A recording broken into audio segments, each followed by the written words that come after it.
Hello, everyone. If you are new to my world, my name is Dr. Cynthia Coulon, and I have been in the college admission industry for well over 20 years, probably going on 3 decades now. So I'll just share a little bit about my background while you guys are getting settled in.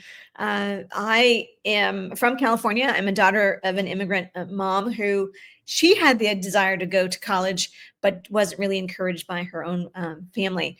So she wanted to make that real for her daughters. And so we grew up in a household where mom said, college was when you go, not if you go. But I didn't know how to get started, and she didn't know how to help me. So she had the courage to ask for help, found someone that could give us help, and thank goodness she held on to that business card because senior year I was paralyzed, and so she drove me up the 110 freeway and went to see Mr. Raul Vargas, and basically we followed exactly what he told us to do, and told her how to apply for financial aid and what she would need to do, and we just followed the plan. So again, I think many times families are here because they're looking for the same thing, just like my mom was sort of looking for answers and help for her firstborn, myself. And so there you have it. So I like to think of myself as sort of the Mr. Vargas for others, and just passing it forward. So I'll share with you tonight several things. Specifically, we're talking about demonstrated interest. And just to lean in, I'm not sure if you know, and you're welcome to type in the chat. Let me know if you even know that colleges track, many colleges, not every college, but many colleges track everything now. They can track how often you're clicking your emails. Just they're tracking their what's called demonstrated interest. So if you're not familiar with that term, or you kind of are, and you just want some more sort of reinforcements as to what to do, then this is the place to be. Okay, so let's see. All right, Junior from Seattle for my son. He graduates in 2027. Fantastic. Okay. Hi, Emily. Hi, Lori. Hi, Lori. Lori, I've seen you here before. Yay. Okay, good. All right, great. Now, Emily, I have to ask you. I'm assuming you mean LA, like Los Angeles, but it's funny because my sister's in town and she's from Louisiana. And I don't know how at some point I put two and two together, like Louisiana is LA. So I imagine you mean Los Angeles. So, but if you don't, please let me know. Okay. So if you're just hopping on, hello, everyone. I'm Dr. Cynthia Coulon, been in the business for well over 20 years. And I just like to help people because I learned pretty quickly when I worked at Vassar that many students and families across the country just don't have the information they need.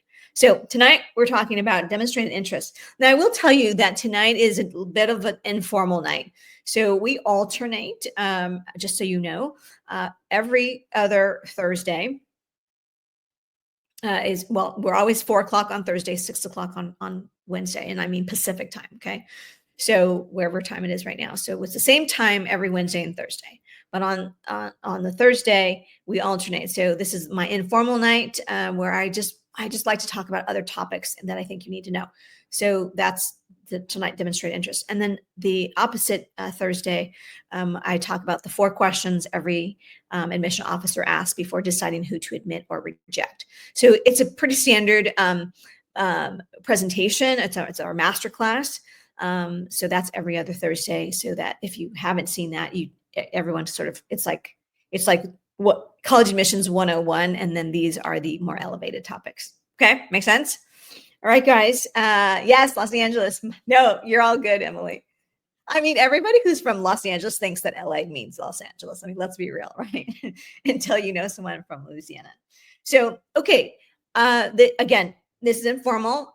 My background is that I worked in college admissions at Vassar College many years ago.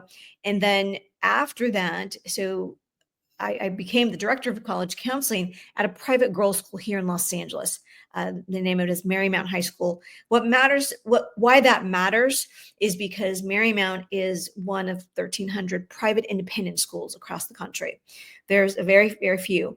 And private independent schools have more resources. They have a high tuition. Right now, probably it's somewhere between $35,000 and $80,000 to attend a private independent school. Some of that is boarding if you're on the higher end. But in Los Angeles, it's like between $45,000 and $60,000. In New York City, it's about $50,000 to $70,000. I say that not to impress you. I say it to impress upon you sort of the background and the sort of my eyes opened wide when I worked at Vassar in admissions and saw what they, what we did on the back end and learned sort of behind the scenes secrets, and also working at a place like Marymount, all the things that we had access to and that we would teach our students how to do. So that's where I'm coming from and bringing that to you and many years of experience. Okay. All right. So so hopefully you're in the right place, you guys, and you're welcome to type the number 1 in the chat and let me know, like, yes, okay, this is like, you're in the right place. Like, you're here. You're with me. Okay. Hi, Grace, San Francisco Junior. Fantastic. Okay. Okay. Excellent. All right. So let's start. I have some notes here. These are literally my notes, like on my little whiteboard here. So first I want to start by saying that what is it, how colleges track it, and is it important to every college? So what is demonstrated interest? I'm going to start by giving you this one quote that a good colleague of mine said, and I never forget it. So tattoo to your brain. The first time a college hears from you, meaning your child, should not be when you hit submit. Okay, let me say that again so it really sinks in. The first time a college hears from you should not be when you hit submit on your application. Okay, so wow, like when you really understand what that means, here's what it means. Like, so they're tracking demonstrated interest because I'll give you a little history lesson. Okay, U.S. News and World Report. I know you're all familiar with that. Came out in the mid to late 80s. And before that, there was no college rankings, right? And let's be real, we all love a good ranking list, even back then and even now, right? Who doesn't look at the top 10, trending on Netflix and to go see what you want to watch, right? So we all love a good list. And so once that happened, the college admission, it became an industry, okay, slowly but surely. And colleges who were recruiting mostly on the East Coast colleges, Ivy League, et cetera, started to recruit across the country and sort of vice versa, right? So because there was a desire to be at the top of that list. Why? Because parents like you and, were paying attention and wanted to, oh, well, that must mean prestige. So over time, since then, I mean, not right away, but over time, there have been different things that colleges can do or are doing to help manipulate the system so that they can climb higher to the ranks. And then once you're there at the top of the ranks, meaning like the top, once you make the top 300, top 100, top 50, and then so on, you do anything you can to stay there. Okay. All right. So that, I just want to give you that sort of bigger history lesson. Okay. I also want you to really understand that colleges are like people. Okay, what? Dr. C, what are you talking about? Yes. So, just to give you an example, like, I don't know about you, parents, but at some point and I'm not God didn't bless me with children of my own, but I have a number of nephews and one biological niece, and she's 11. And I can already tell, like, she's still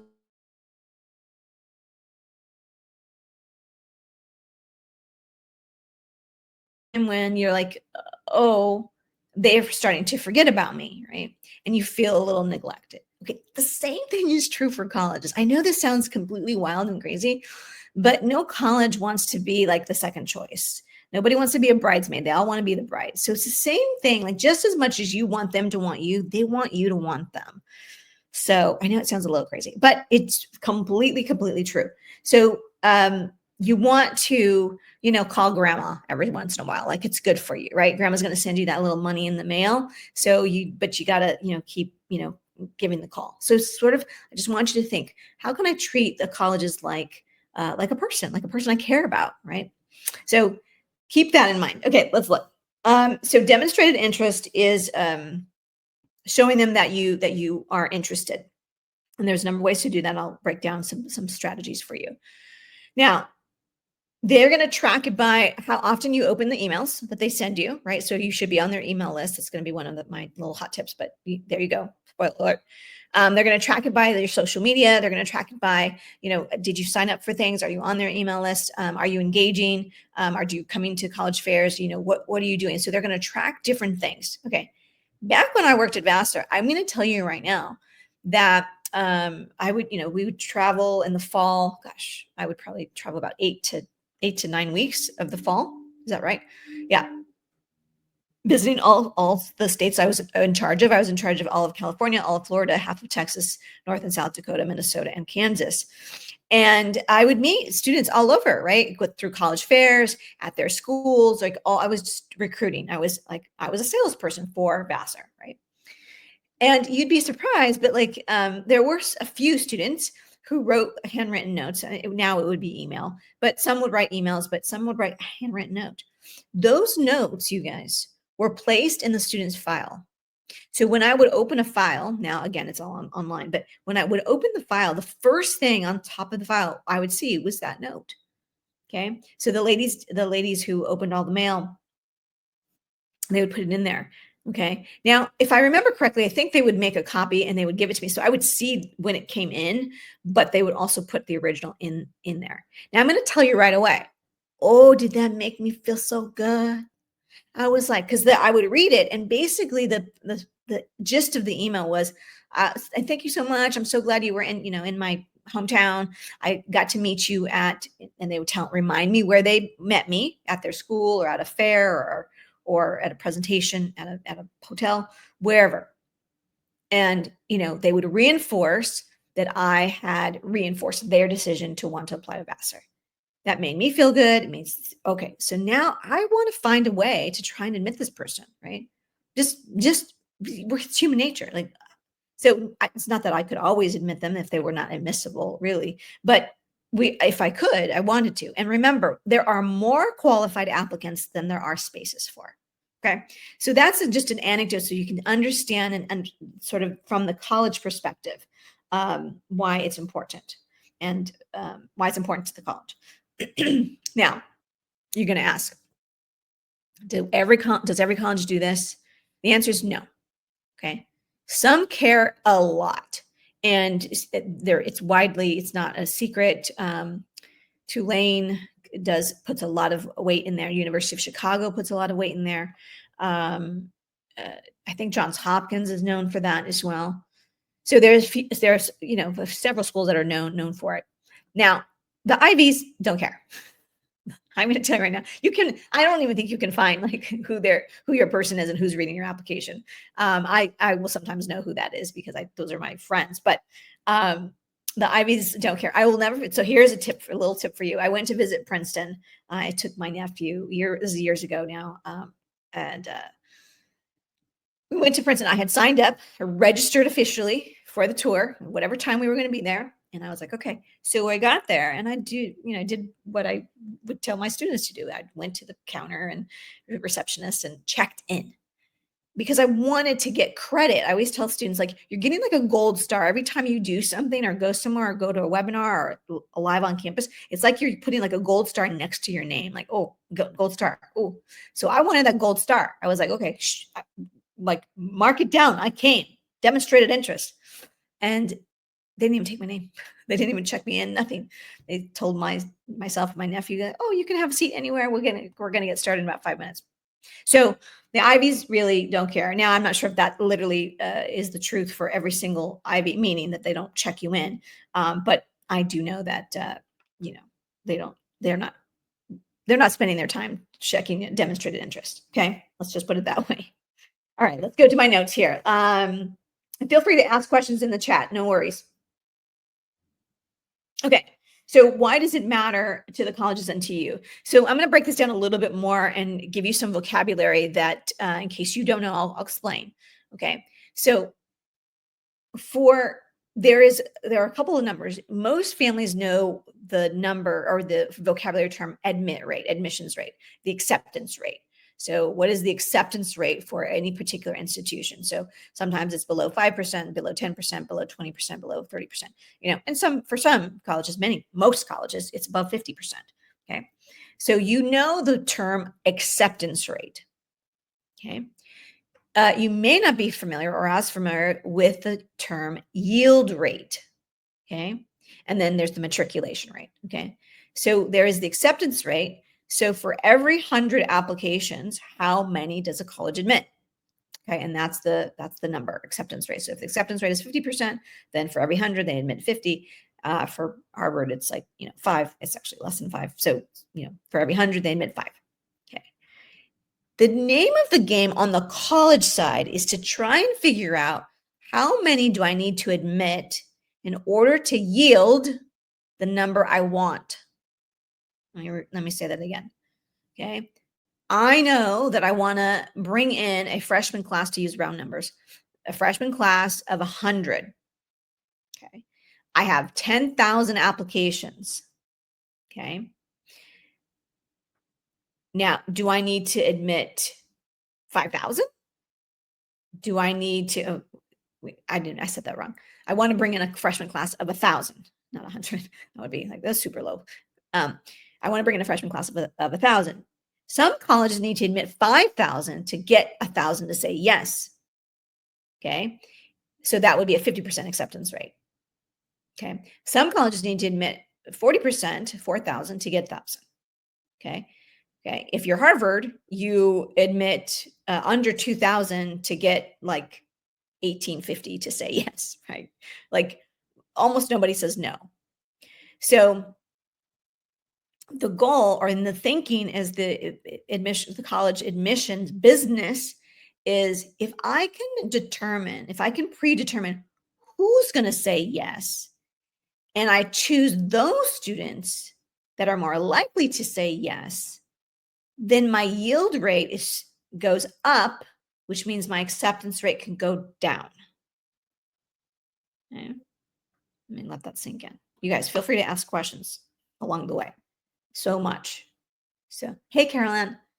All right. So if this is new vocabulary for you, let me just say that one more time. If I can become really good at predicting who in my pool is going to say yes, then I would rather admit them so that my yield rate goes up and my acceptance rate can go down. Okay. All right. So in the age of US News and World Report and college rankings, that has been what's happened. Okay. So many colleges, many, not all, have used this to their advantage. So they use early decision. They use a number of things. They use early decision and early action programs to help drive their enrollment up at the front end so that they can, figure out the back end. But the front end, if I admit 50% of my class before Christmas, before the holidays, then I'm going to have, that's a good yield rate. A yield rate for early decision is 100%. For every kid they admit, it's a 1-to-1 yes. You sign an agreement saying yes. So that's one strategy that the colleges use. Okay. You follow? Okay. Type in the chat the number 1 if you follow, because this is a topic I love to talk about, but it's a doozy. Type in the chat the number 1 if like you got it, and type in the chat a question, or the number 2 if you're like, I'm still confused.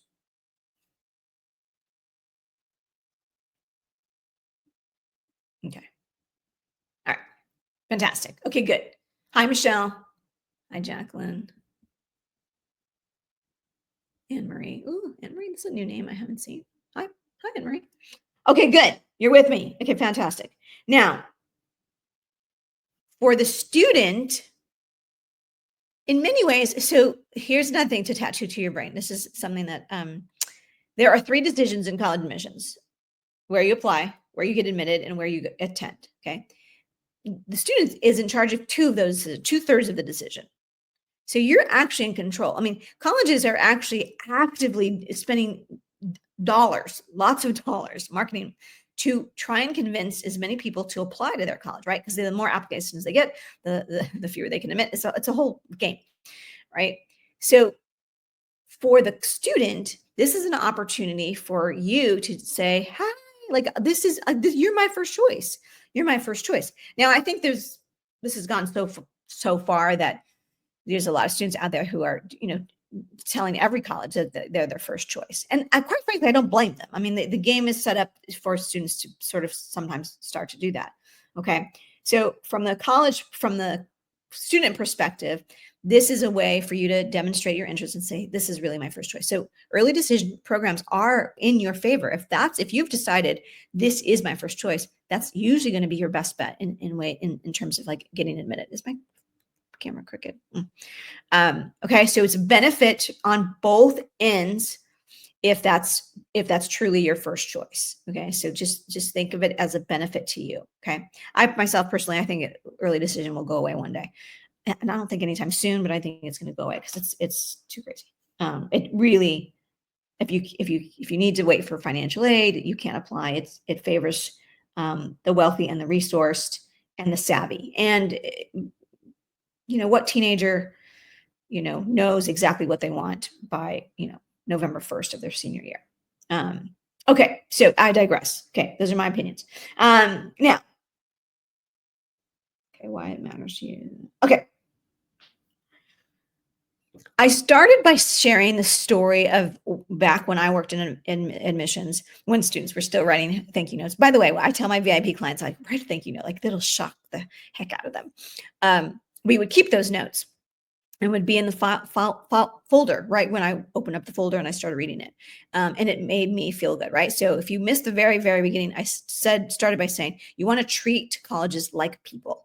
And like your grandma, you got to call grandma every so often, so she won't forget you, and that she send her little cash or whatever every so often, right? So you got to put in the time and let the people that you love, let them know. So don't forget them.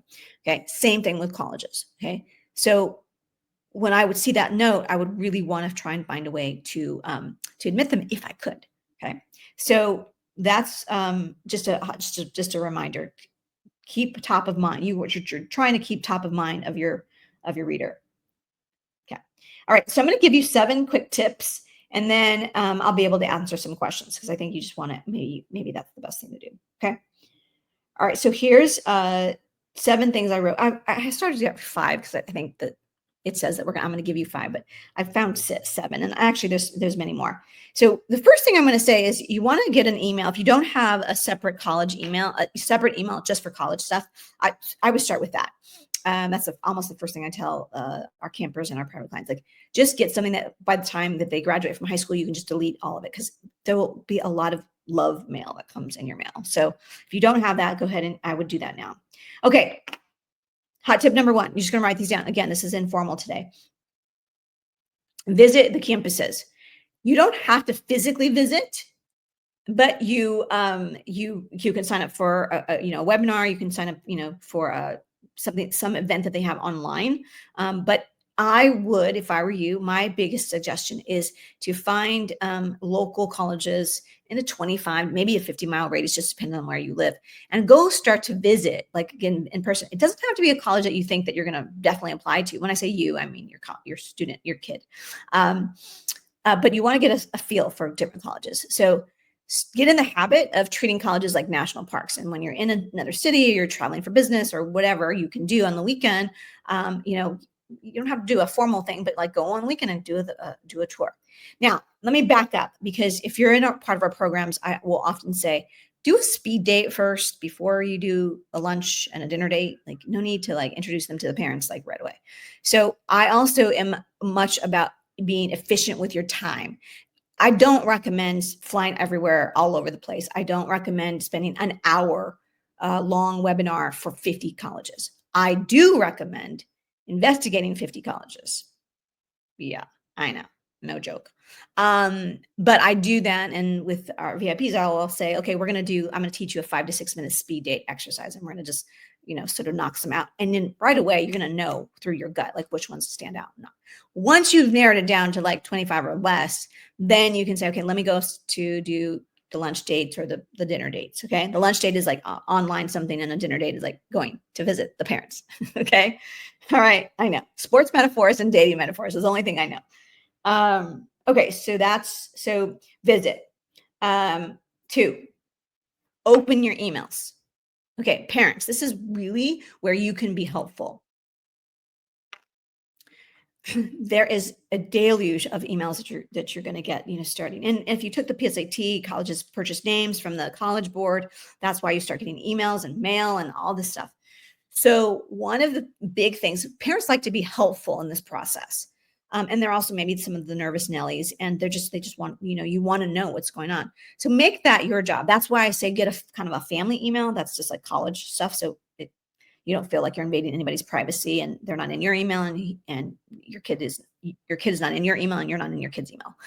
And it's also separate from school. So while you're doing something else, like today I was like cleaning up the kitchen or whatever, like I always have like a podcast on, or I'm doing something else simultaneously. So open an email from the colleges, open the emails, click on an email, click on a link, open the browser, let it run for a little bit, like just be engaging and active. Okay. So that's one big way that parents can be helpful. So open the emails. Okay.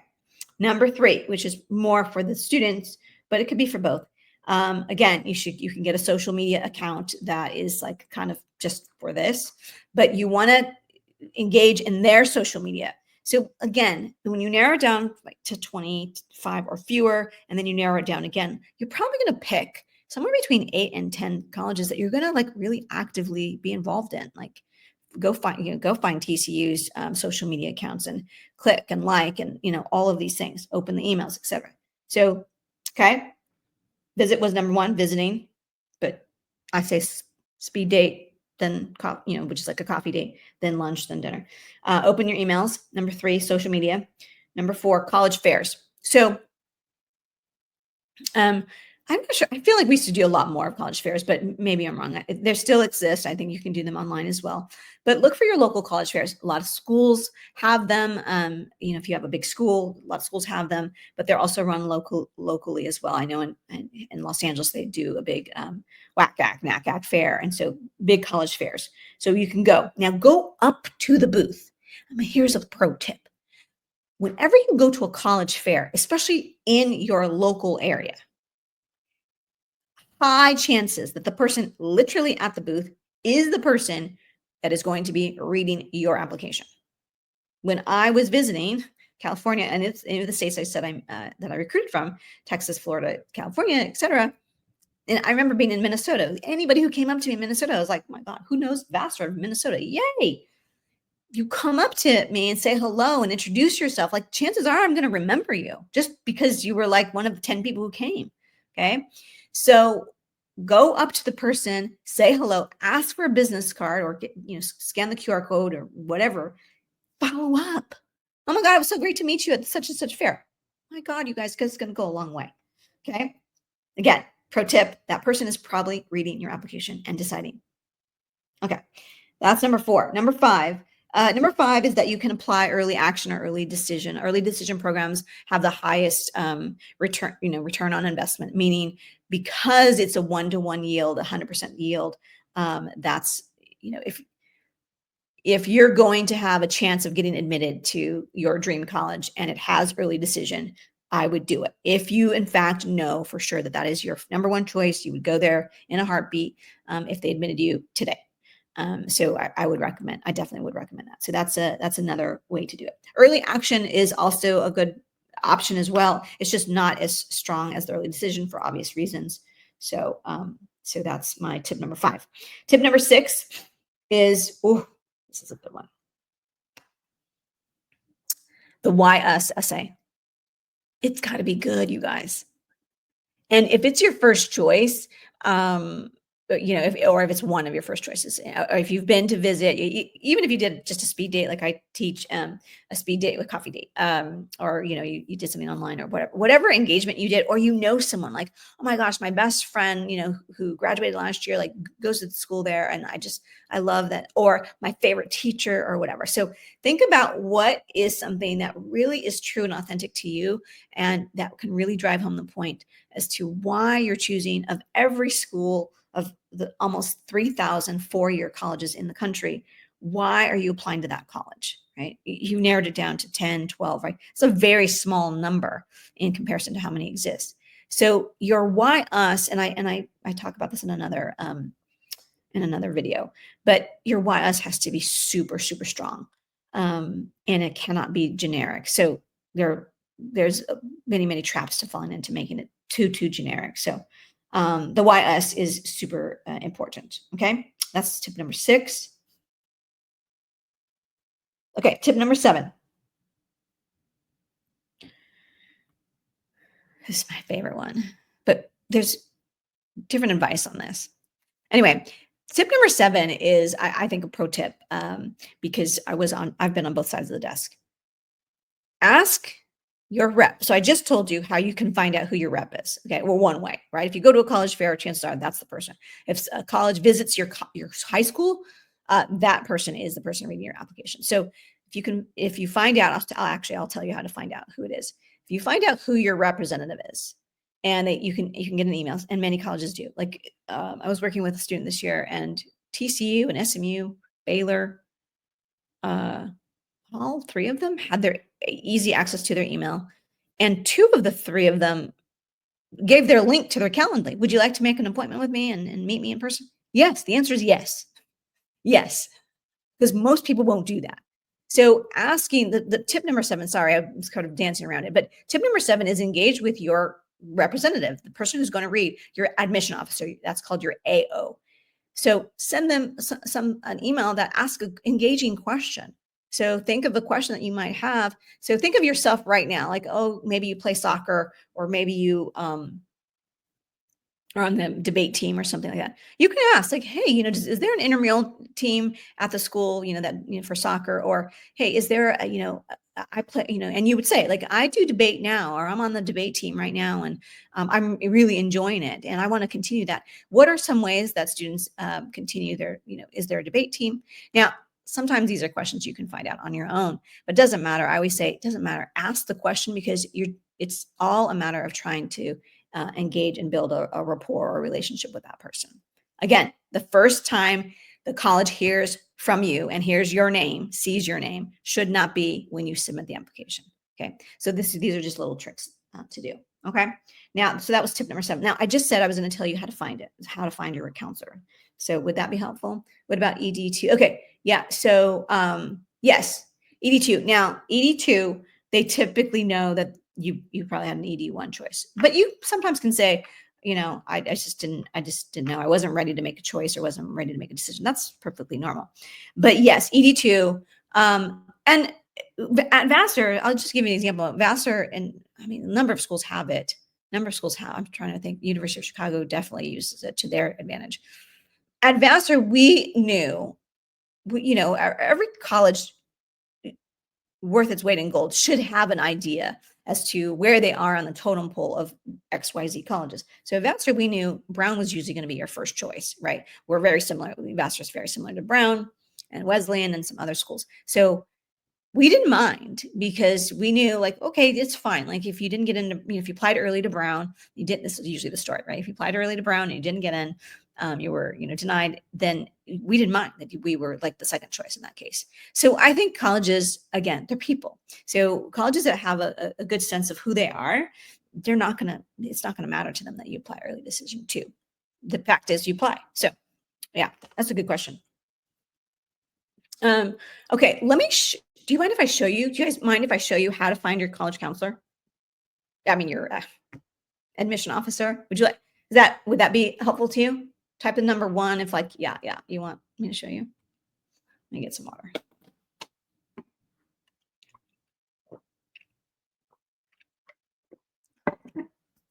Okay, I'm going to show you anyway. Okay, let's do this. Present. Share screen.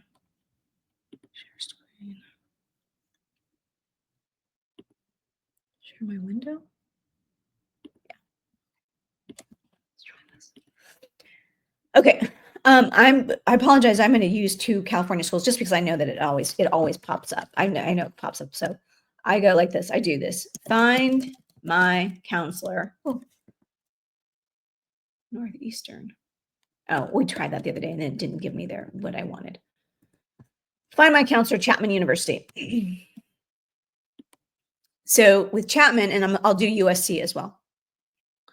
So with Chapman, I just Googled that, and then it says enter your high school. So I always use, I don't know why, but I always use Palo Alto High School. That's not where I went to school. But oh, and then okay. It gives you a few options. Gun's a good one too. Either way, what not? Okay, so we go hit search. Okay. Now I'm going to guess that if I clicked on the other one, it would have been the same person. Okay, so here's couple things here. Okay, oh my gosh, this is so good. I love. So Kiara is her name, and if I go click on Kiara's page, now I'm going to be able to know. I'll watch this video. Now I have her email address. Here's her bio. Okay. So just do your homework, you guys. This is not hard. Like, look at all of this. So with my VIPs, I'll literally do this with them one of the days. And I'll say, okay, look, let's go find Kiara. All right. So she likes philosophy. Look at everything she loves to do, laying on the beach, eating ice cream. Just find one thing you have in common with her and lead with that in the email. Hey, Kiara. Oh my gosh. I saw that your favorite movie is Little Women. That's my favorite. Greta Gerwig is one of my favorite directors as well. My favorite is, I don't know, Barbie. What's another one that she did? Anyway, something like that. Like, just make a connection. Okay. Hey, Kiara, I saw that you majored. Does it say where she majored in? Philosophy. I don't know. I'm making this up. Philosophy and biology. So, what was that like, and how did or I'm thinking about majoring in philosophy and mathematics, something like that. So make a connection. Okay, so I love Chapman because they do that for you right there. Okay, here's another one. Let's do find a counselor. Let's see.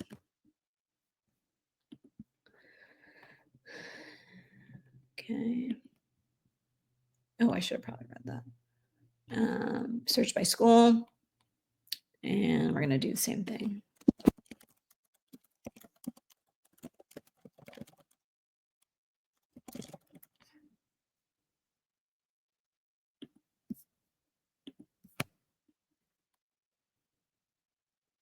Okay, here it is. Natasha Hunter, Senior Assistant Director. Here's her email address and her phone number. Boom.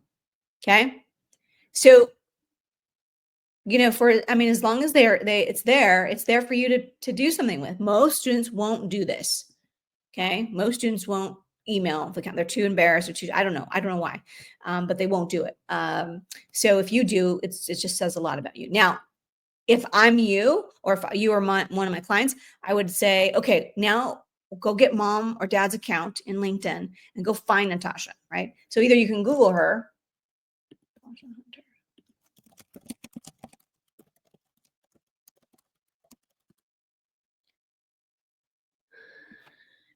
Oh, what is this? Hey, now, there you go. Okay. Now, this is interesting. Did that link from here? Did I miss it? Okay, you guys. Woo! We just discovered something. I didn't think there was a bio like there was at Chapman. It was easy. They said, here, click on Kiara's page, and boom. Well, we had to Google it. So there you go. Okay, now you can read her bio and do the same kind of little Devil Wears Prada. Oh my God, I love her. So it's one of my favorite movies. Okay, you got it? You get it? Okay, is that helpful? Yeah? No?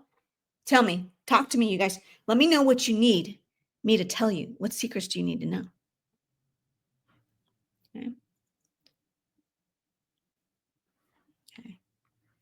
I'll just type into the chat here a couple things. I can also just share a little bit about how we work with students.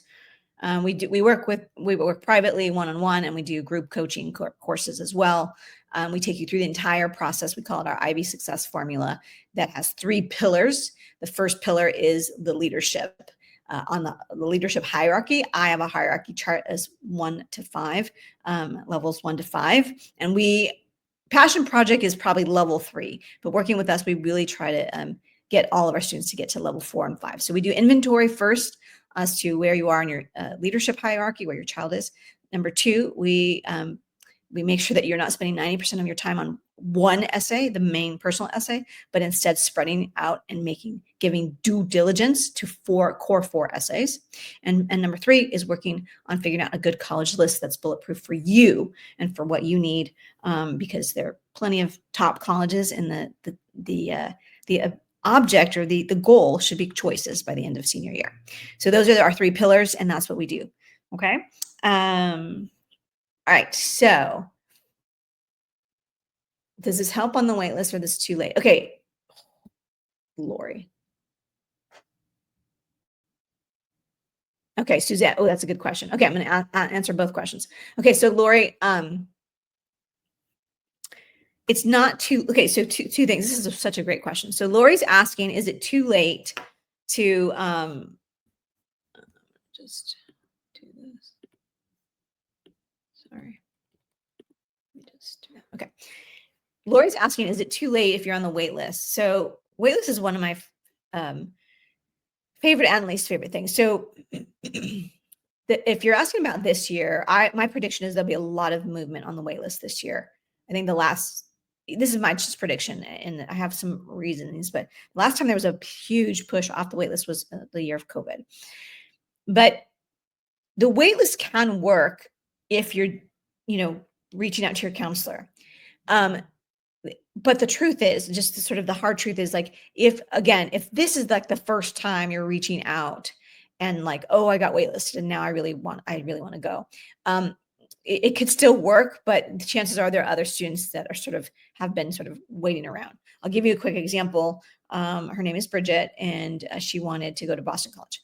She applied early decision. She was deferred. Then her mom found me. She was referred, blah, blah, blah. And I said, okay, you're going to do this. And I basically gave her the strategy. You're going to do this, this, and this starting now. First of all, you're going to send this in, find your person, and you're going to send an email. And I told her to send an email. I said, it can be like once a week, but probably not fewer than once a week. And if you can tolerate it, maybe every so often, like, once every like 10 days or something. She followed what I said and did what I said. And then she was waitlisted. So I thought, oh gosh, like I would just give up. I'd be like, okay, fine. You don't want me. I'm going to just move on. But she was on it. So I said, okay, well, what I'm going to tell you right now is basically every 3 days, like just email. You have nothing to lose at this point. Like if they're never going to take you, they're never going to take you. But like you want to be top of mind so that the moment something opens up, you want to be top of mind. Because what you're saying is, to use the dating metaphor again, most people who are about to ask their partner to marry them, most know with pretty much certainty they're going to say yes, right? Otherwise, they wouldn't probably ask or plan to ask and do all the things. That's the same in college admissions. Right now, and this is how I said to Bridget, I said, okay, all you need to do, the only goal you have is to be top of mind so that when something opens up, they know that of everyone they have on the wait list, right? If I'm just looking at the island in the kitchen here, like, everybody they could choose, they're like, but I know she's going to say yes. If I call her right now, she will literally wire me the money right now and say, yes, I'm in. Right? I'm 100% sure she's going to say yes. And that's what you're trying to convey. You're like, yes, pick me. I'm coming. Okay. So I do not recommend using this strategy for like 3 colleges.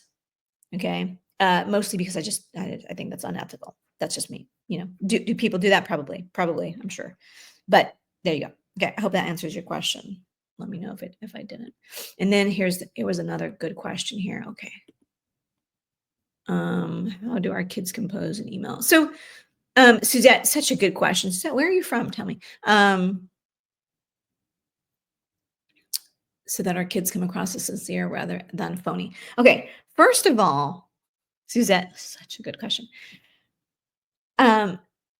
Most people, right, even when it's like flattery, right? They say flattery gets you everywhere.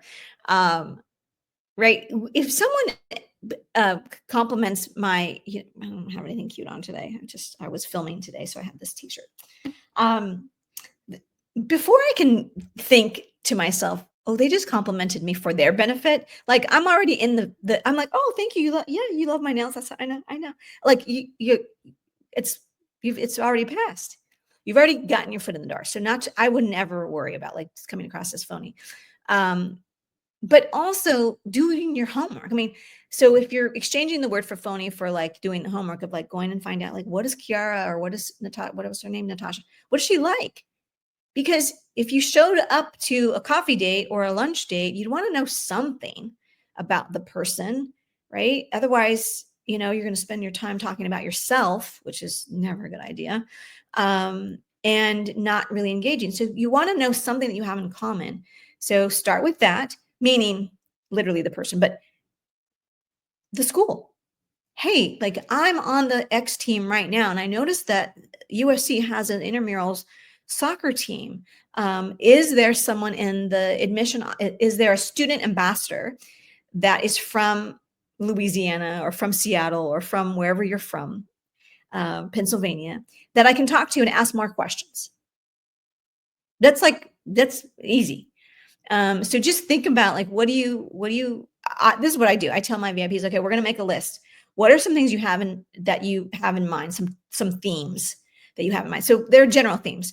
Think of one that you can send that has maybe a housing question. Like, I used to live in Oxford, Ohio, and they only had housing guaranteed for like 2 years or something. So every school has some different policy.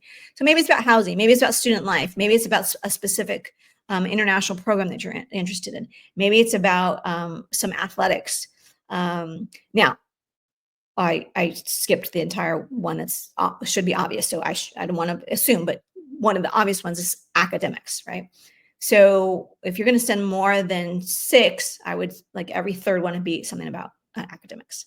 Okay, so just put them in buckets and think about what you want to ask, right? And it should be genuine to you, something tied to yourself that you either doing now or you aspire to do or whatever. Okay. All right. Oh, good question. Let's see. My high school counselor to get him like this. Yes. Yes. Yes. Caroline, boom. Right. Anytime there's that old saying, I don't know, you guys, I'm Gen X, like, I'm old school, but anytime I just sent out, I still do this. I didn't know I was networking when I was a kid. I didn't know that I'm just naturally that way. I like to keep in touch with a lot of people. So I'll just tell you what I did. I recently sent out, I don't know, probably 50, maybe, yeah, about 50 to 60 note cards for Valentine, like in the month of February, just to people who have done me good favors. Maybe they've been like, Tim Brunel, the dean over at USC, and then over at the UCLA. People in admissions, for example, if they've done something, they showed up and they've been a guest for me, they got a note card from me and they got a box of chocolate during the month of February. Okay. Was it as an expense? Yeah, but it's a marketing expense because I know the next time I ask them, they're probably likely to say yes, right? So, so that's just something that I just do. So I try to send note cards out to my students, to people that just to stay top of mind. So just think of anything that you want in life usually takes something like that, some effort like that. So it's not phony and it's not disingenuous. It's just reality of what how you stay top of mind. Okay. Did I get on the tangent? I don't know. What is an example of level 4, level 5? Oh, okay, my friend. Kentucky. Oh my God. I lived in Ohio and I went to Kentucky, right? Is it Kentucky where the Churchill Downs is? Oh, one of my favorite places on earth. I'm going to go to the Kentucky Derby one day. Okay, Emily. Good. Okay, Caroline, should we share? Oh my gosh. This is a topic that I talk about. I go into a little bit more depth on the opposite Thursdays, right? So next Thursday we'll talk.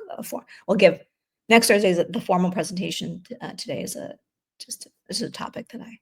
Hey, do you guys like this topic? By the way, give me a scale of 1 to 10. How if this has been helpful? And I don't have ego. Don't worry. Like if you say 7 is fine. I don't care. I do care, but I want to know if this is a topic we should expand on. Let me show you, Emily. Okay. This is probably one of our specialties. We do go through great lengths. I'll tell you what we just did too with one of our VIPs. Okay, so let me share my screen so I can show you the. Where is that window? Yeah. Okay. Okay, so in 2023, I did a TED Talk, and it's called "Admissions College Admissions is Not Fair." If you wanted to look it up, but and I go into some of this, but this is a much better. Since then, I've developed this. So at the bottom here, can you see my screen? Am I showing? Oh yeah. Okay. The level one is school involvement. That's 95 to 98%. You're just involved in something. Most people applying to four-year college has something. So that's 95% or more. Then school leadership is tier two or level two on the hierarchy, level two. And that is, you want to think selected or elected positions at school. So student body president, class president, editor in chief, captain of the debate team or academic decathlon or captain of a major sport on campus. Maybe the team won league or league or state champion, something like that. So school leadership, that's going to be about 15% of the pool. Then your coolness factor, coolness project. This is what I think is the closest thing. I don't use the term passion project, but I kind of was Googling the other day and trying to figure it out. It's probably what we call a coolness factor. Something you love to do, whether nobody paid you or gave you a grade for it. You just do it. You just want to do it. For me, when I was a kid, I loved college football. I would watch every Saturday. It's no wonder I do what I do now. Like, duh. Wow, the writing was on the wall. I loved all the mascots so I knew a bunch of colleges across the country just because from football. But that was just something I did for me. I also had a part-time job. You might speak three languages, learn three languages. You might learn an instrument, maybe multiple instruments. Club athletic team. That's a level 3. Okay. A level 4 is kind of borrowed from Girl Scout Gold Award. So write this down. I think it was Emily who asked the question, all of you. The Girl Scout Gold Award has 3 criteria. I think it actually has more criteria, but 3 main criteria is 1, you must solve a problem. 2, for a community you love. And 3, spend 80 hours or more. Okay. So an impact project is all about legacy. What legacy are you leaving behind? Okay. So what legacy are you leaving behind? And so thinking about that, I'll give you a quick example of Sienna. I used her a lot. Sienna came to us as a sophomore, and by summer before junior year, we use somebody to help place our students if we are at a loss for like what would that be. She loved kids, and she also had a sewing machine. She liked to knit, and she liked to be crafty. She said, I am not going to run for office. Like Dr. Colon, I am not going to be the student body president. But she knew she needed an impact project. So Carol Grace, who we used, listened to her. We had a meeting with her, and then she got her connected with Beads of Courage. So Sienna decided Beads of Courage, she would sew these little bead bags for kids with cancer. And those bead bags then had a personal note from Sienna inside that she had, made this bag. And those little bags were meant for to hold the beads of their milestones every time they had different treatments and stuff like that. Okay, simple. Okay, simple. Now, it would be a passion project. It would be like sort of a level 3 if she did 10 to 15 bead bags. Sienna decided, or we decided together. I said, okay, what can you commit to over the next year, right? So those of you who are younger, you have the luxury of time. And so she committed to doing 100 bead bags over the course of 14 months. Okay, so I don't know, whatever that average, about 8 a month. Okay, it was a commitment, but it wasn't all at once. So that is an example of a level 4. Okay, so a level 3 can become a level 4. You could take something you love. A level 4 is like merging something you love to do with something you have to do is ideal, right? At the time, Sienna thought she wanted to be a pediatrician.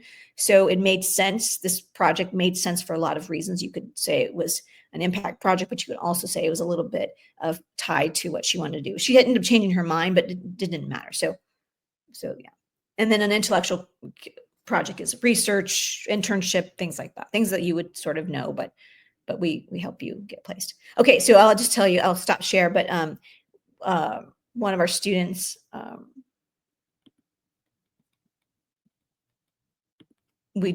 so one of our students wants to major in computer science, super competitive, super competitive.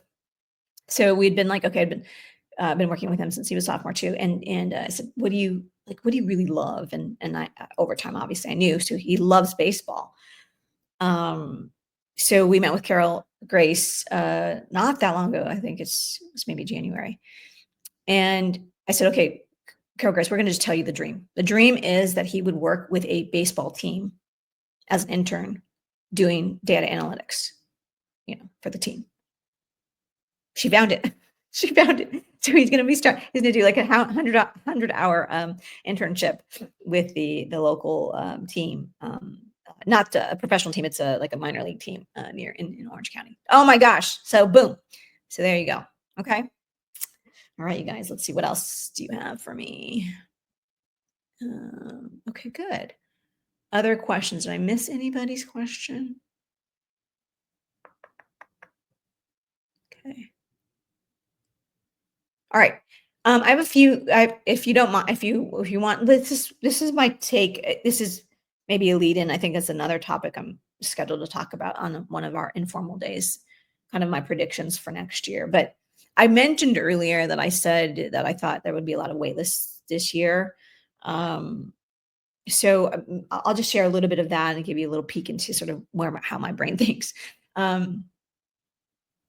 So there was a number of public flagship schools have received a high increased number of applications this year.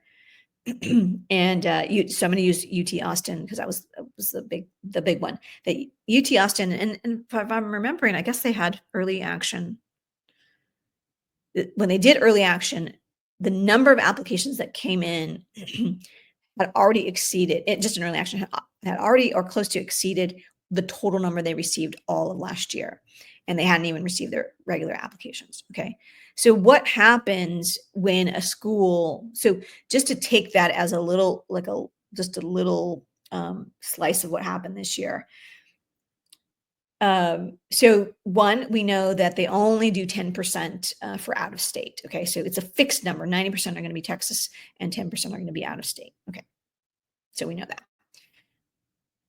But what probably happened, this is my guess, because there were only like 5 or 6 schools that until now had received over 100,000 applications. And all of those were with the UC system. The University of California system, A, has been without affirmative action for a long time. B, they've also had these kind of crazy numbers of applications for a very long time.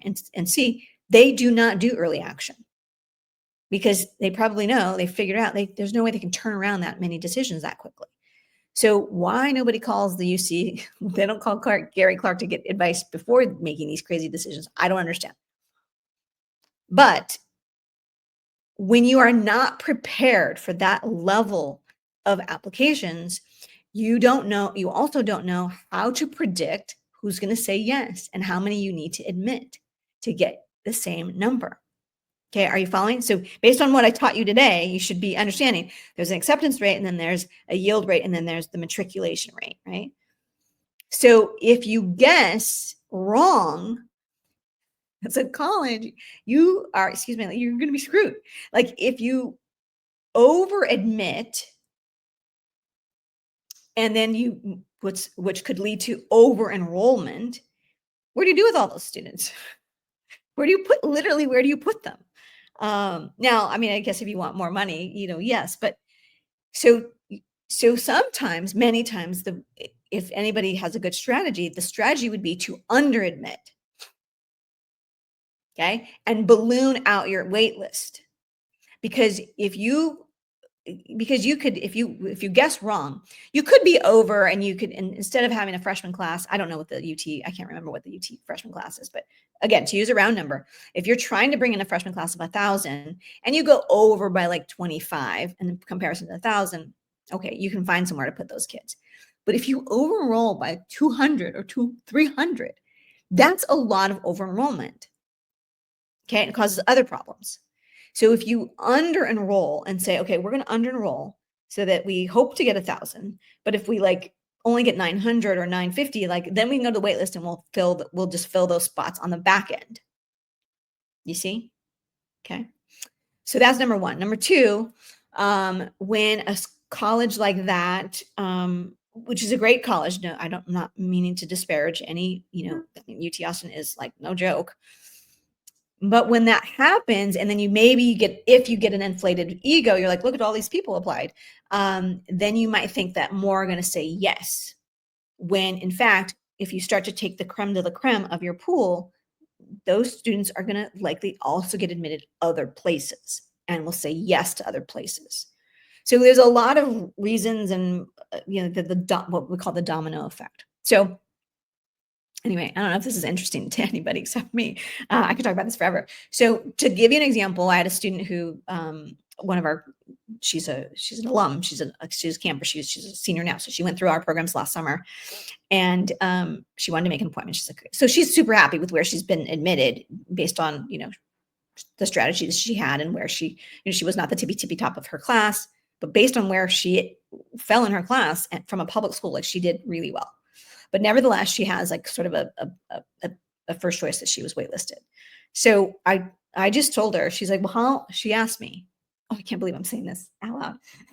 She, at the very end, she says, well, how often is like too often, or how often should I, reach out? And I said, as much as you can tolerate it. I mean, if it's going to make you sick to your stomach to do it every single day, don't do it. But like, you have nothing to lose. So that's number one thing I told her. Again, most students won't do that, right? I'm not even sure I would do that. I mean, I might do it every other day, but knowing what I know now, I'm like, again, you have nothing to lose. The other thing I told her is that I gave her the example of what I just said to you. I shared it with her in a number of ways. And I said, you have to understand that even at Vassar, we would have what we call summer melt. So May 1st comes around. And so what's happening right now is every single day, I just want to make sure there's still people on. Is this interesting to anybody? Yeah. Every single day. This is exactly what I told her. Name is Nikki. I said, every single day they're checking their stats. How many deposits came in today? Literally, right? So any college that has already sent out their letters of acceptance, every day they're checking how many deposits came in today. How many said yes? Against how many said yes on this date last year, meaning date, acceptance letters go out. So that's day 0. So on day 1, after like day 2, day 3, all the way to May 1st. So they're tracking every single day to see if they're on point, on higher, lower, like they're tracking the numbers, okay, every single day. So sometimes they already track, and I was in a room where the UC system was like, it was mid-April, and I can't remember who went to their wait list. One in the room, whatever it was, maybe it was UC Irvine, went to their wait list. And so the other dean was like, oh, that month, then now that's going to mean that we're going to have to go to a wait list. Okay. So what happens is, to use Vassar as an example, if Brown by chance, it was rare, but if Brown by chance went to their wait list on May 2nd, chances were that we were then going to have an open spot, right? So the domino effect happens. Okay. That's number one. Number two, once in a blue moon, I had a kid get off the wait list from UCLA in June. So it can happen all the way. So we call that summer melt. Just things happened. So you guys, based on what's happening with this this administration, with our government, and just different changes, a lot of uncertainty as to who and how much people can afford to go to school, how much money colleges are going to have to be able to give out. There's so much uncertainty that there could come a time in the summer that there's more melt. So I just said to Nikki, I said, if you really want to go there, you just don't give up. You go, okay, no worries. Like May 2nd, May 15th comes around, you still haven't got off the wait list. You say, hey, and we found who her person was at the school that she wanted. I said, you just say, hey, Charlie, no worries. I'm here. I just want to let you know if someone should pull out in the middle of the year and the middle of the summer, like I'm still ready to go. I'm going to go ahead and deposit over here because I really like the school too. But I just want you to know. And I said, you just like at that point, you just keep in touch and just remind them, because by July, the chances of the pool that's available in July to come off the wait list is very small. So, okay. Anyway, I feel like I rambled, but that's what's happening. That's how it works. Truth, nothing but the truth. That's what you get from me. Truth and nothing but the truth. Okay. All right. Yes. Good. All right, you guys. I'm gonna go watch me some basketball. It's been a long week, and I've got some private clients tomorrow, so I'm gonna enjoy it tonight. All right. Hopefully, if you guys, if you're serious about getting some help, or you just have a question, or you want a strategy session, I'm happy to share with you, what we do. We just signed, oh gosh, 3 new VIP clients in the last couple of weeks, including one from South Carolina, 2 from Indiana. We have students from all over the country. So there you go. All right. All right. Tell me one thing you're going to do. Tell me one thing you're going to do. Thank you. Oh, you're welcome. Oh, you're welcome. Okay. All right. See you guys next week. Wednesdays at 6 p.m. Pacific, Thursdays at 4 p.m. Pacific. All right. Bye, everyone. Go make it a happy day. Bye for now.